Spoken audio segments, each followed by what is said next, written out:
guest. So, you know, a lot of people in the martial arts, they're multi-talented, okay? And a lot of the martial artists are musicians. This next guy is a musician. He sings and writes and plays instruments, and he has a song that just came out recently, reflecting back on 2020. It's pretty impressive, So go to his Facebook and check it out. The King of Canada, Stewart.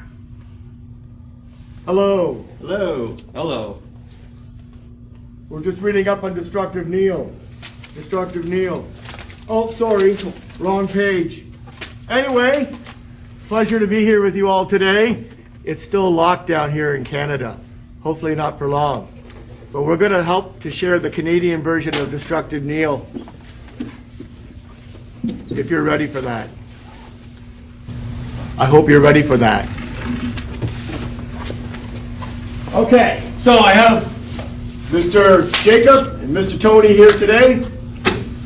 Mr. Bleeker, what's wrong? Mr. Bleeker, Mr. Dye, I haven't met you yet, but I look forward to it in the future. Hope all is well. Be safe. So, I'm like Mr. Lawler in that he teaches the technique to step back, but also teach the alternative version if you're backed into a corner and you have to move ahead with some alternatives. So I usually employ, because I have an extensive science background, but besides playing, I like to show it with some of the quantum physics employed in that technique. So, Mr. Jacob here, he's got the back stance in the left neutral. So he's not going to step through, he's just going to shoot the punch, because a lot of times they're not going to step through. Maybe in the ideal phase you teach it that way. But anyway, I'm going to step back in the first one. He comes in this way, so I'm pulling this here. If I just open the hand up without that, you can see he's weak. He's got some resistance. But if I hit that extremity, just to demonstrate that, and I'm just going to touch here, nothing up my sleeve, that way, that's the difference. Because now you've really activated that extremity, and everything's pooling in the metacarpal, the two bones that support the back of your hand. So in saying that, it really weakens the fist for a moment on that person. So if he shoots that punch again, I'm going to move this way, moving back, but then I'm going to hyperextend. And like Mr. Lawler said, it's hard to catch a punch coming fast. If he comes this way, all I'm going to do is move this way, hyperextend that way for the moment, and then I'm going to track this way, hitting the knee, and then just turning this way. And I like to drop it, like Mr. Lawler said, into the lower back, this way here, and buckle the leg if I can. If I can't, doesn't matter. Still going to hyperextend. Now, if I grab this and anchor this, shoot the knee up into the lower vertebrae, sacral region, or even into the piriformis if they're a lot taller. It's the sex muscle. And the gluteus maximus, this way here. When I drop back, I use a hammer fist, but I go to the center line of the body, because the energy moves through that way there. I use two-way action. So when I hit this way here, they'll drop, then you can just follow up with the leg strike or whatever. Thank you. If I bring Mr. Tony in, same sort of thing, but I'm going to move up the circle. So come this way here. So I'm moving up the circle this way here, moving this way here like Mr. Lawler and a few of the other ones demonstrated. Again, it's going to be pulling it, but I'm using this motion here, reverse motion. As he comes in, now again, I can't hyperextend that because I'm too close quarters. But like Mr. Brian Saul said, I can just turn this way here and guide this, torquing this like in low Komodo, and shoot this uppercut in this way here to buckle the leg. Then I can track, hit, grab, hit, and then follow up that way. Now, I'll bring in Mr. Jacob again. A couple things I'll say about that. When this one's coming here and you hyperextend this elbow here, that is causing a weakness in the upper extremity from the upper cervical, C2 down to C7.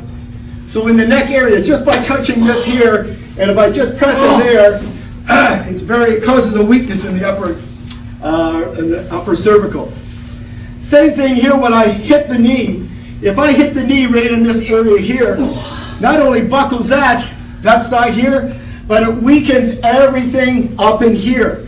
So just by touching in the elbow there, that's what happens for a moment. The brain takes about 1/5 of a second, 0.20, to recognize the stimulus coming in. Okay? Alternatively, an alternative, more humane motion here is just turning this way, and you can take it to the ground and follow up with it. And if you want to abbreviate the move or altered the technique. Sensei, are you okay? I'm okay. I hurt my hand, but I'm okay. I'm okay. The other thing is, if he shot a left-right punch at me, just for natural stance how he is, if he shoots a left, Step or no step, sir? no, just do what you normally do, okay? If he comes from here now, you see he comes from here in this position, I can 100%, I can hit, I can move into leap of death, flashing wings, circles of protection, etc., like a few of the other experts were saying on the screen previously. So again, left-right punch, if he shoots a left, but also the one comes in this way, now I could track, needle, thread, come up through now, his leg's this way, so when I catch him, I'm going to be catching him on the diagonal, hitting into the floating ribs this way here. Regardless of that, I still have this anchoring position here, where I can roll right over, lock him down, etc. So those gives you a few alternative maneuvers you can do within destructive kneel. It's a great technique, I like it. Whether you're retreating or you're advancing, doesn't really matter. It's just like, there's more than one way to get to number 10. It could be 7 plus 3, 6 plus 4, 8 plus 2. So as long as the principles are sound, then it'll work. I guess that's all I have to say to you. Back to you, Dan.